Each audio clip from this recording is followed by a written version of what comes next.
Good afternoon, and welcome to the Wednesday afternoon conference call with Trusts Unlimited. This is Jim George speaking. I'm the non-attorney spokesman and facilitator for Trusts Unlimited, and I'd like to thank all of you for taking the time to listen to this call.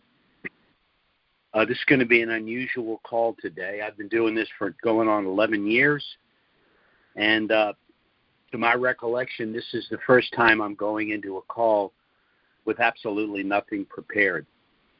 The reason being that there's so much going on that both directly and indirectly affects, what we're doing, that literally over the course of the week, I just jotted some things down on a piece of paper.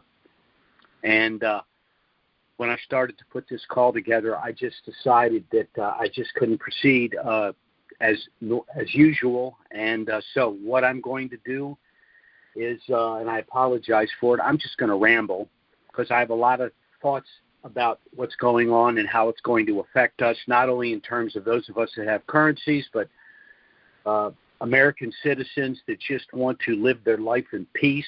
And there are a lot of people, for a lot of reasons, that just don't want to see this happen. They certainly don't want to see the revaluation of these currencies and see us fulfill all of the financial dreams that we've all had, but they just don't even want us to live our lives in peace. So I'm going to be jumping all around. I've got a background in politics and history, and a lot of things are tapping me on the shoulder and saying, Jim, you got to make note of this. You got to discuss this with the individuals. This is buried in the ether, but this is kind of important stuff. So once again, I apologize, but I'm going to be jumping around. I'm also going to suggest for those of you calling in for the first time to go to our call of February 9th and February 16th, because you'll get the full overview of the program we've put in place to assist you. But the thrust of what I'm going to discuss today is, yes, for reasons that I've stated for 11 years, regarding the need for establishing a trust if you have currencies and establishing the proper trust prior to the revaluation of this currency. My argument today is that you need this trust product if you're an American citizen and you simply want to live your life, be free, and live in peace. And I'm going to touch on all of that today. But first, let me just go ahead and just talk a little bit about what's going on in Iraq. As usual, the foot dragging continues. There's going to be a scheduled vote for the President of the Republic next week. Also, the Minister of Finance and the Governor of the CBI is supposed to meet and talk with the Parliament and perhaps might even testify if there's going to be a Q&A session there.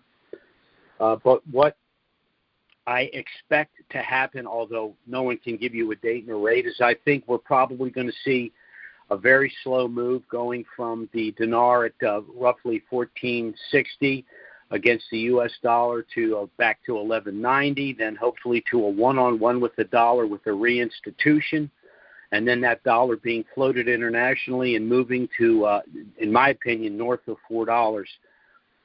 But as usual with Iraq, things seem to take much longer than we would like. Let's talk a little bit first about the situation with the Ukraine. I've got a lot of contacts, a lot of questions asking about that. And, of course, the question is, well, how is this going to affect the revaluation? Well, there's a couple of ways I can approach this. I would hope that whatever's going on in the Ukraine will have no effect on the revaluation, but no one can know for certain about that. I can say this. If there is a continuation of the conflagration in the Ukraine, and certainly if this were going to escalate, this could only continue to push the cost of petroleum, a barrel of petroleum, up. Now, if you look at the Iraqi budget for 2022, the estimated price of a barrel of oil was $64. Right now, we're $128, which is twice the amount estimated. What does that mean? It means that the Iraqis can sell their oil for twice the estimated price. that means that they're going to be swimming in the U.S. dollar reserve currency. And with that much reserve currency, the argument can be made that that could postpone the reinstatement and revaluation of their own currency. On the other hand, the increased reserve currency for the government of Iraq does not necessarily translate to a better standard of living for their citizens. Only the reinstitution and revaluation of their currency would be the long-term solution to that issue. And also, the IMF really wants to see the revaluation of the dinar and some of these other pre-valued currencies, because they will all then be unpegged from the U.S. dollar and pegged to the IMF basket of currencies. So it's probably could go either way with regard to that.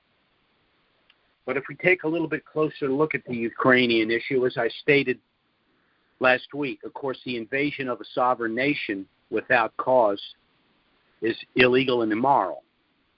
Now, Putin has made arguments regarding the rationale for the invasion of Ukraine. One is that the Azov Nazi militia is terrorizing the citizens, many of whom, have ties to Russia.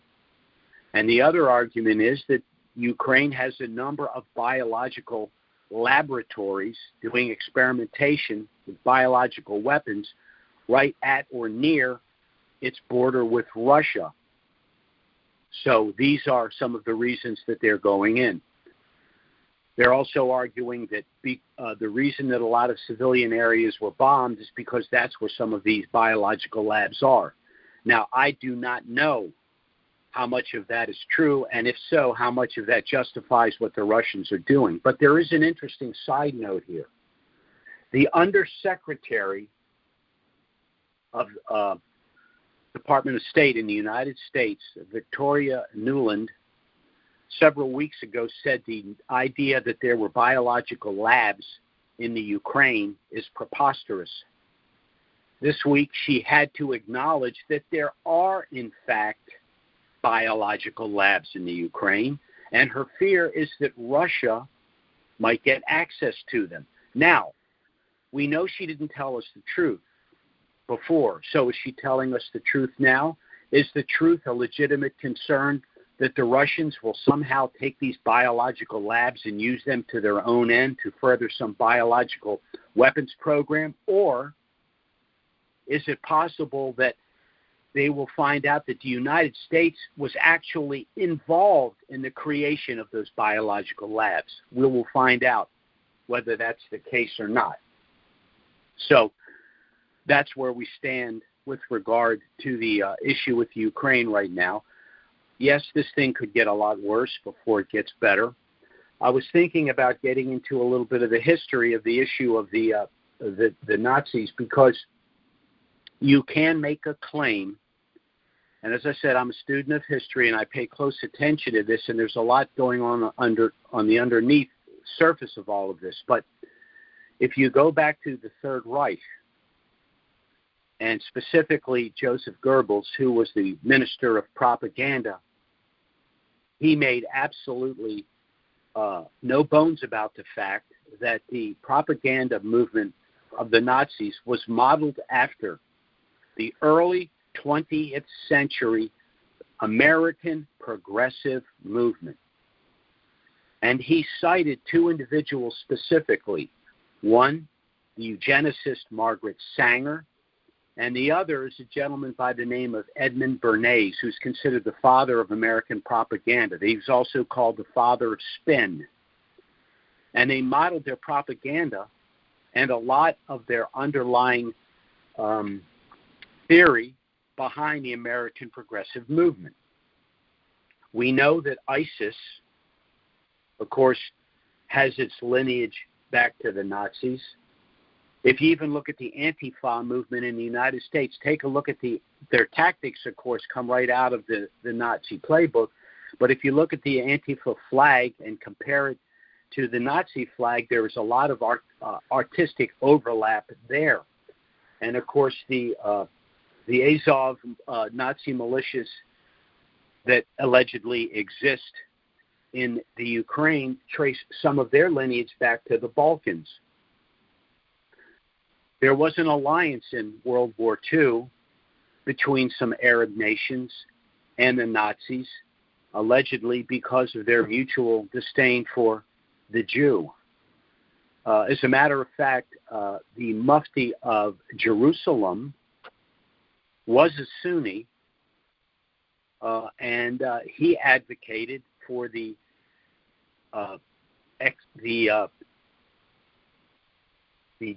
destruction of the Jewish people that were at the time. This was before the nation-state of Israel was created. And so there was a link between the Arabs and the Nazis. As a matter of fact, Iran only became Iran in 1935. Prior to that, going all the way back to the 6th century BC, 2,500 years earlier, they were known as Persia. But they were allied with the Nazis, and they changed their name to Iran. Now, Iran is Farsi, and it means Aryan. And it is true that the Iranians are not Arab. They're Caucasian. As a matter of fact, the term Caucasian came from the Caucasian mountain range in Iran. So the Iranians not only had disdain for the Sunni, because the Iranians are Shia, so they not only had disdain for the Sunni, which was a different sectarian group within Islam, but they even looked down on their black and Arab Sunni brethren because the Iranians were very radical 12th Imam Shia. So there is a history there that one cannot ignore. Now, the progressive movement, and some have gone so far as to say that what this really is, in a sense, is a reestablishment of the eugenicists and some of the propaganda going back to the early progressive movement of over 100 years ago. But in 2015, in a debate that then presidential candidate Hillary Clinton had with other presidential candidates for the 2016 election, declared that she was a proud American progressive, ushering in, again, I guess, the progressive movement and all of the notions of that. If you look at cultural Marxism and the woke movement, it really dovetails a lot with what was going on then. Then when the election was over in 2016, and you don't take my word for it, you can go back and look at the video. In Hillary Clinton's concession speech, she and her husband Bill Clinton came out. She was wearing a suit with purple satin lapels, and Bill Clinton was wearing a matching purple satin tie. Well, that's kind of an odd thing to do. But what that was it was a declaration of the Purple Revolution. What's the Purple Revolution? Sometimes referred to as the Color Revolution. It's resisting the government in place. And that's what we've witnessed. Now, moving forward to today, how does all of this have anything to do with the revaluation of these currencies, of the establishment of digital currencies, of the assault on our constitutional rights that has been taking place?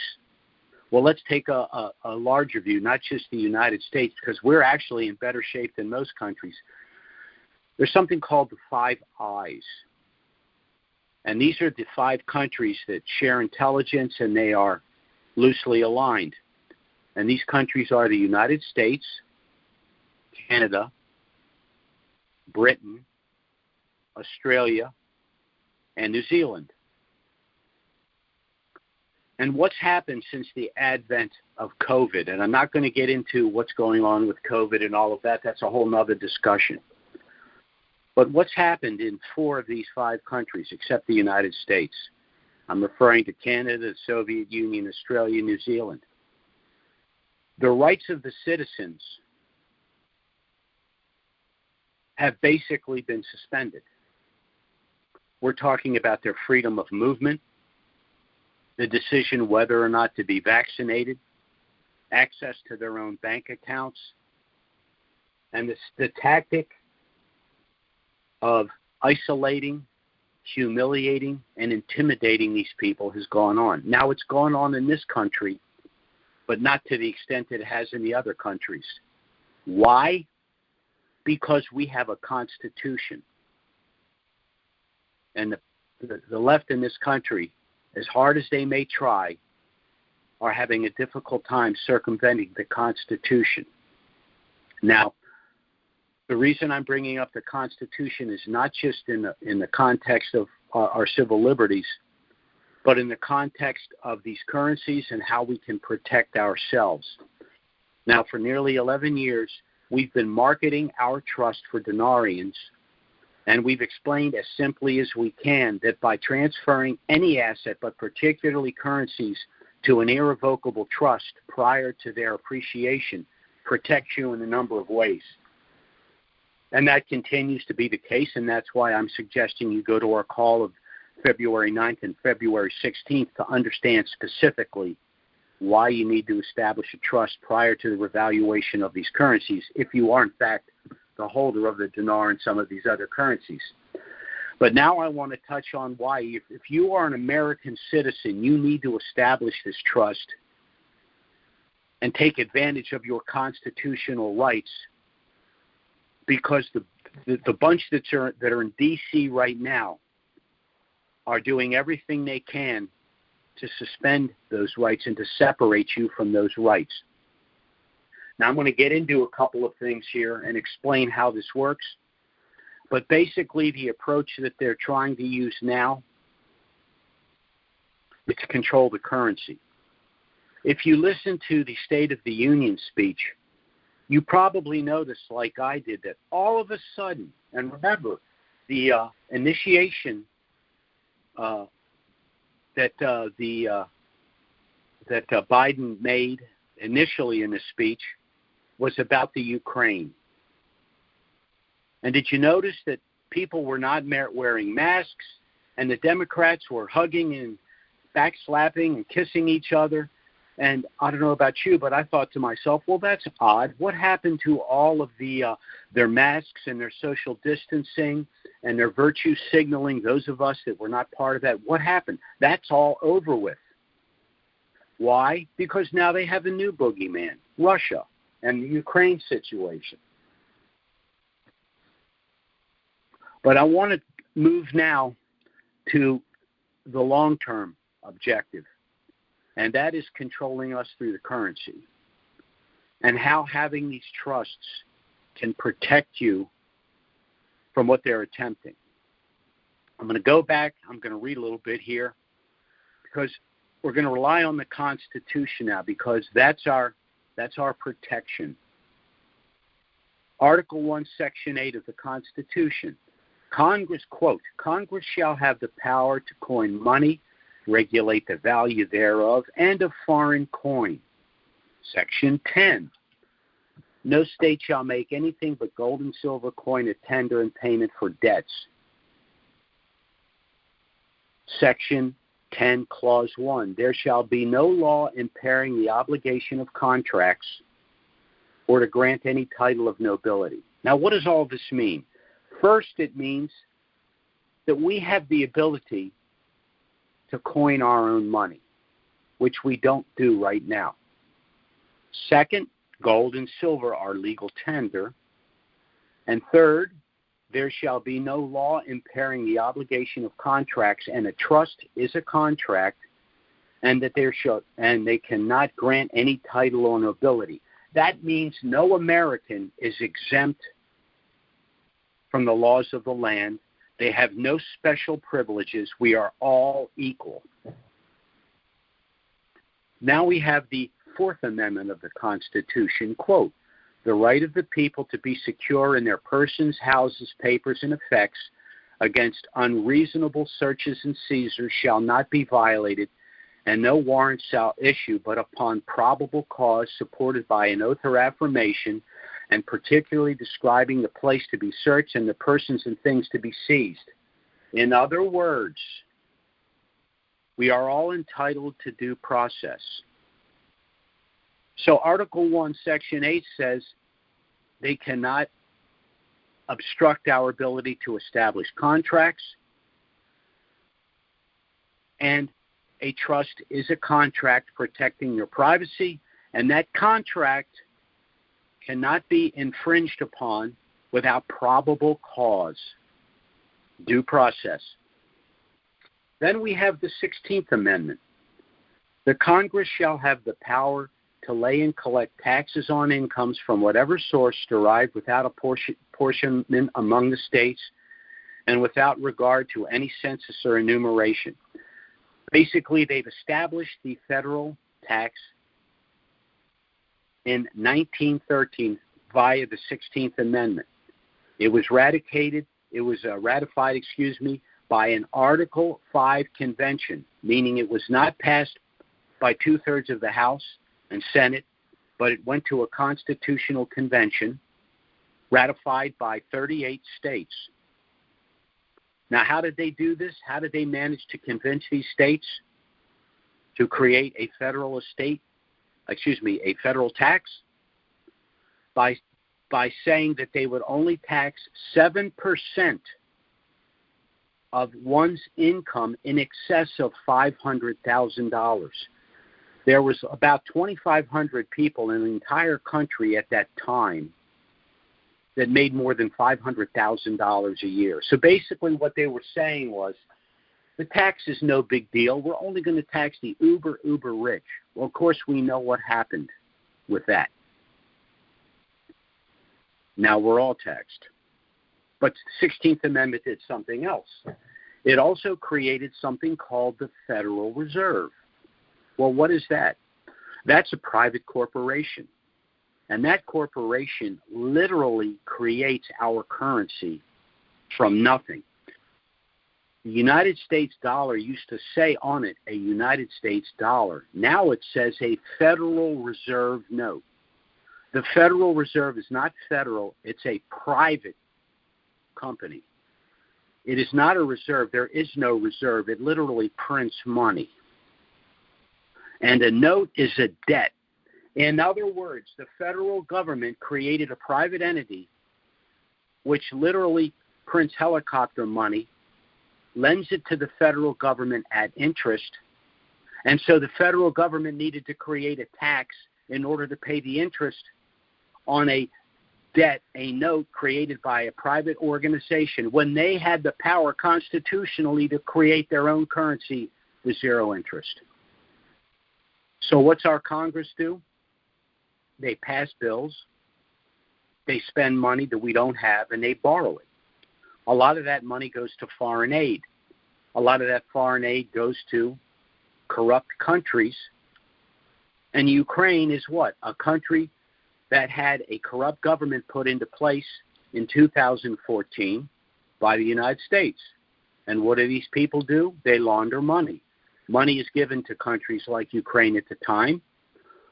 Okay, and I'm not talking about the Ukrainian people or even the Ukrainian government today. I'm talking about the installed government 2014 and other like countries. So what do those people do?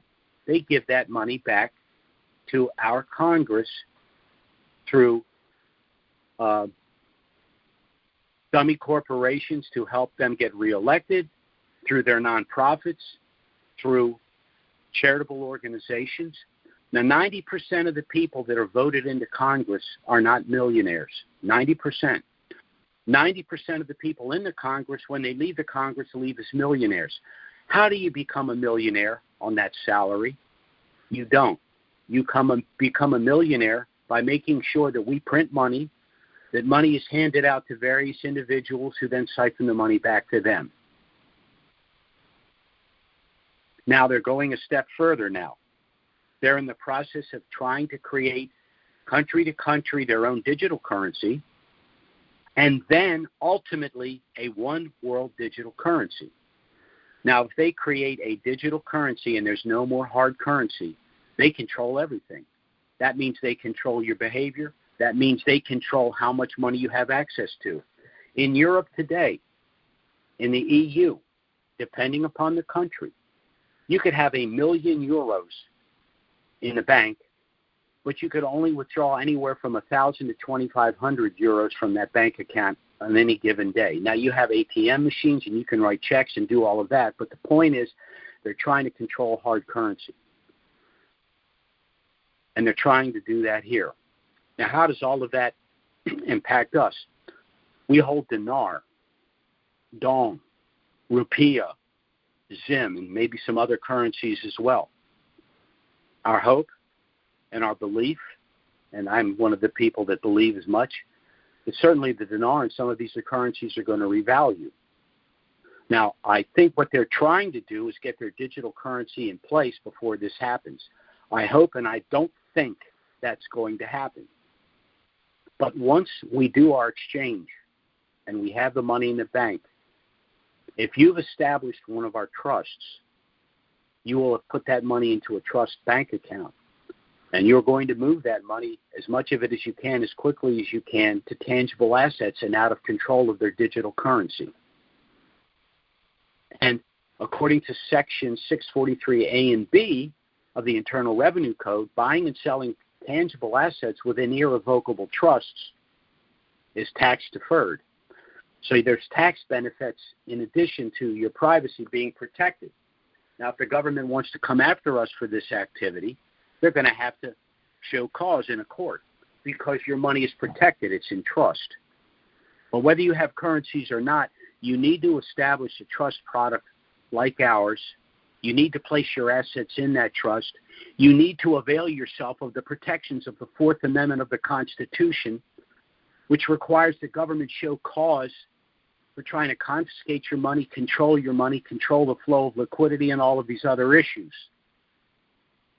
Now, I know I've gone a long way around the table here, and there's a lot more I could say that I've decided not to get into today. But I'm going to close by saying we've gone full circle here.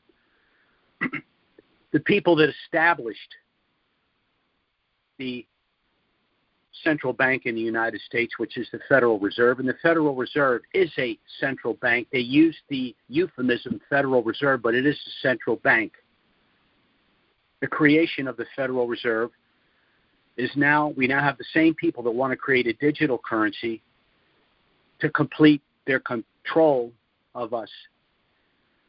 Rather than being free citizens operating in a free society and free markets, we're going to be wards of the state, beholden to them. And these trusts are one of the protections against that. So I'm just going to close by saying whether you hold currencies or not, if you want to protect your wealth and you want to maintain control of that wealth, you're going to need to move out of the central bank system, digital currencies, and transition to tangible assets. And the best way to do that is through the creation of a trust package like ours. So again, I'm going to suggest you go to our call of February 9th and February 16th to learn how to accomplish that. Now, you can also get our initial no-obligation package. While it was, again, designed for those of us that have currencies and dinar and other currencies, the trust product and the services that we will provide both pre- and post-RV will work very well for anyone that wants to protect their wealth. You can go to our website, which is trusts with an S, unlimitedllc.com, to learn more about us. You can email us, get our initial package. That's trusts with an S, unlimitedllc@gmail.com. You can go to our phone service, which is 307-274-4122. Again, despite all of the foot dragging in Iraq, what very well might happen is what happened in the Kuwaiti dinar in the early 90s. There was a lot of push against it. A lot of people wanted to postpone the reinstatement of the Kuwaiti dinar, and then it just popped one day. That could happen here. Let's hope that it does. But you need to get your affairs in order. And If you contact us for an initial package, it has a lot of information about us, about trusts, about these currencies, and of course, I'm providing information and background information about how we found ourselves in the situation we're in right now. But to push us on, to control, to remove hard currency, and to create a worldwide digital currency. And again, the only protection against that is to move out of those currencies, and the only protection in terms of your privacy, your asset protection, and certain tax protections is to establish a package of irrevocable trusts. These trusts are settled law. They go back 2,000 years into Western law. They're ironclad.